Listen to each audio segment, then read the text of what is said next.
Let me tell you something that most people are going to feel, but not everybody's going to want to hear. The game is absolutely rigged, but it's not always in the ways that people think. Most people hear the game is rigged and they automatically start thinking about politics and banks and billionaires and secret hands and all that good stuff. Whatever came to mind when you saw this video. And I'm down to have that conversation, but today I want to talk about the part of the game that's rigged that most people don't see, especially the middle class. Y'all good with that? Because most of us know the system favors people who own assets, but what most people miss is how the game actually trains the masses to turn their income into consumption. And here's why the game really feels unfair.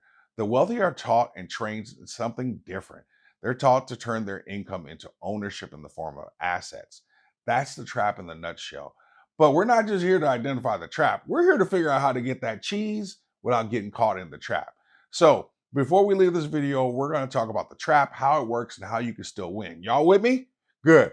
Because let me just say this real quick. What is good, Stackers University? So wonderful to have you here with me today. And if you're ready to stop turning your income into consumption and get assets instead, go ahead and hit that like button for me. So I know that's what you want in your life and you're declaring it in your own. So now let's get down to it because we all know one of the biggest traps. You work hard, you make money, you get taxed, you pay bills. But the truly cruel part of the process is all along the way, the system keeps sending you messages about what success is supposed to look like. That's where status signaling comes in.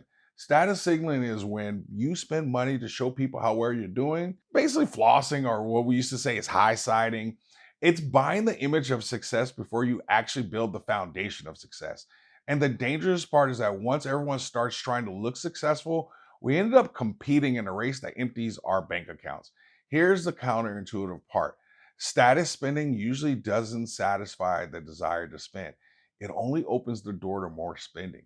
It's like being hungry and eating junk food. It feels good in the moment for sure, but 30 minutes later, you're just craving more junk. Financially, that's how it works. Lifestyle creep starts to sneak in. Your income goes up, your expenses go up, but the part people miss is that your baseline expectations go up. And now it takes more money just to feel normal. That's why people can make more money than they've ever made and still be wondering, how am I making more money and still feeling broke at the end of the month? That is the essence of the wealth building trap most middle class people just don't see. The trap where hardworking people keep converting income into consumption, while wealth builders are converting income into ownership and assets. Here's what you need to hear clearly. Hard work by itself does not create wealth.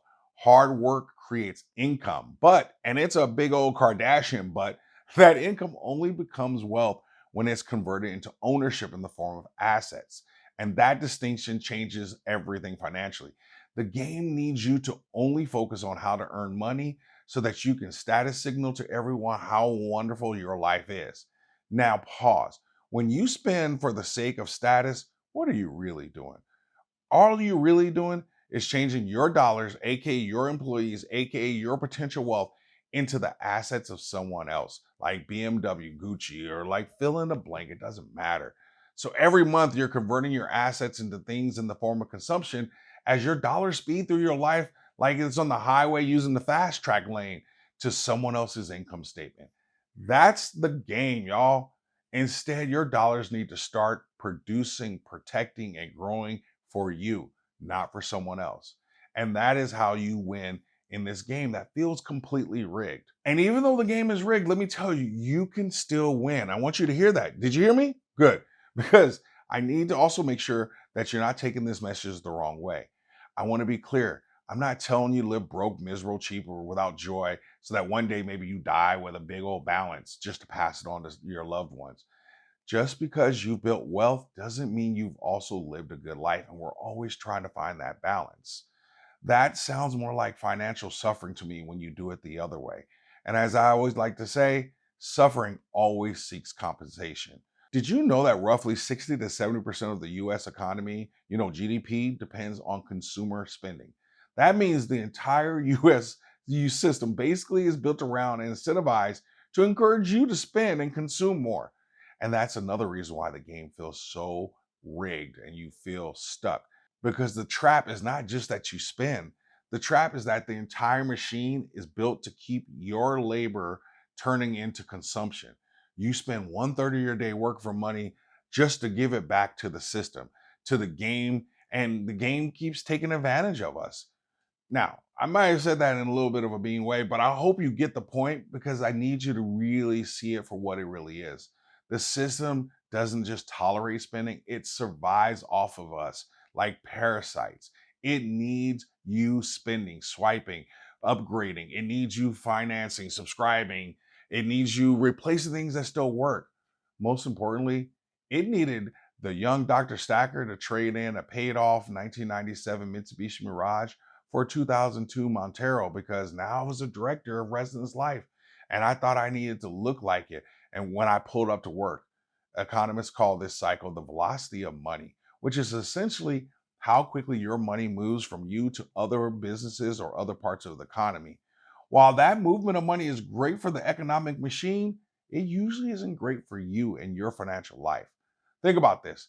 The system wants and needs your money to move with velocity, and this is another one of those big old buts here. But wealth requires retention and multiplication. Well, how do you do both? The retention part is about reducing your unnecessary spending, and the multiplication part is you putting your dollars into assets. Assets is where the game completely changes. Poor people are pressured to spend money until they're in debt. The middle class is encouraged to spend and save what's left, but the wealthy save first, control their spending so that they have more left over so that they can continue to invest and build their assets. It's these assets that help them fund their consumption, which is completely different game. Earlier this week, actually, I was talking to my little nephew and we were talking about money, and he wanted to buy some fancy watch or something he saw in Japan where he's stationed. And then he made the mistake of saying to me, making a comment to me about my Rolly. And I said, let me break that down for you because you're seeing the wrong thing. And what I explained to him, I said there are two types of income in your life: labor income and asset income. Labor income, just like it sounds, that comes from your labor, often where you've traded your time for money, while asset income is the money that comes from your assets. That's when I reminded him that I did not and would never buy something like a Rolly with my labor money. That's just insane to me. I told him, never use your life to buy luxuries. Use your assets to buy luxuries. And I know that line got him because he made me repeat it. So I'm going to repeat it for you as well. Never use your life to buy luxuries. Use your assets to buy your luxuries. I bought my Rolly off of my first real estate deal where I made $100,000 off of it in 1 year. Now, that doesn't make it smart or a good purchase. We can discuss that in another video. But notice what I said. It was the fruit in the form of money that I made from an asset. The poor often consume with borrowed money. The middle class consume with their labor income money. And the wealthy, they consume from asset income, from the growth that occurs from their assets, from businesses, cash flow, dividends, appreciation, ownership, whatever it is. And as a quick aside, also notice who gets the best treatment when it comes to the tax code. Consumers get taxed, spend what's left, and often get taxed again through sales tax, interest, fees, and inflation. But business owners and asset holders often get great access to deductions, depreciation, tax, capital gains tax treatments, tax advantage accounts, and just strategies regular consumers never even learn about. And that's why the question is not just how much money do I make? The better question is, what am I actually building with the money I make? Real quick, before we keep going, most people don't fail to build wealth because they lack motivation. They fail because they're trying to build without a blueprint. The best builders always start with a blueprint. Building wealth is no different. That's exactly why I created your first step to building wealth. In less than 30 minutes, it helps you define the financial life you're actually trying to build, clarify what matters most, and identify where to start so you're not just working hard, spending money, and hoping things get better somehow. Because once you know what you're building, your financial decisions start making a whole lot more sense. Download your free copy and start building your blueprint today. Now, let's bring it back to the trap. This is why the game feels so rigged. The wealth aren't just making more money, they are playing a different game. And unfortunately, the rules are different too. You can't win the game if you're playing with the wrong goals and the wrong rules. So at some point, you have a choice. You can stay mad at the game and mad at the people who are learned how to play it differently, or you can study the game, learn the rules, and start to play it better yourself. That choice is actually yours. So, what do you actually do with this? Because I don't want to leave this video or have you leaving this video going, Doc explained the trap, but he didn't tell us what to do. Nah, we can't go out like that. So here are the 3 moves. First, audit your status spending. Ask yourself a simple question. What am I buying to improve my life versus what am I buying to prove my life? Hello, did you hear that? Improve my life versus proving my life. That's a gem, I promise you. The question will hurt a little if you answer it honestly because image is expensive. Wealth can outlive your purchases, but if you're living for image, it's going to be really hard to build wealth. This fix in particular can save you thousands. Second, create an ownership percentage. Well, what do you mean by that, Doc? I don't care where you start, even if it's just 1%, but you got to start today. Decide that a certain percentage of every dollar that comes into your life is no longer available for consumption. Find one bill to cut and use that savings to build more wealth. You need more ownership in the form of assets. And the assets, I don't care if it's an ounce of silver, a dividend stock, a retirement account, an index fund, a REIT, a business fund, whatever it is, you just have to start simply freeing up more cash. The point is that you're trading your money to stop passing through your life and to stay with you. Third, separate your labor income spending from your asset income spending. And this one is huge because labor income should pay for your needs, your stability, your protection, and for building assets. Your income can eventually pay for your wants, your luxuries, and your upgrades and your fun.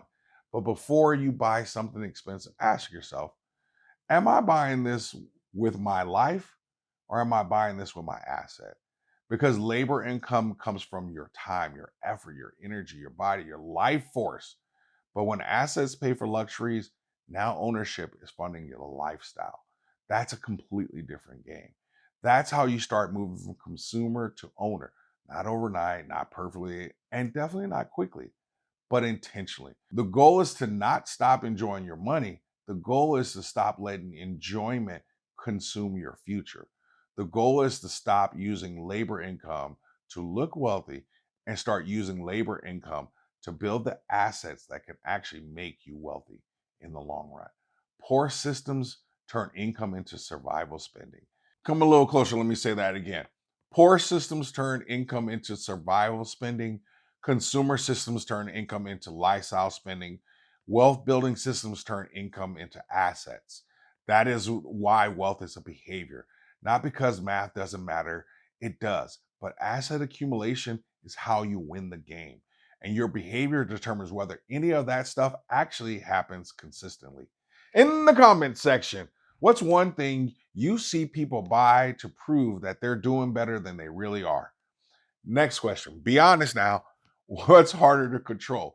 Lifestyle creep, status spending, or impulse spending? Or you can simply put an A plus in the comments if you just want to show me some love, or if you just want everyone to know that you always stack smarter and never stop learning.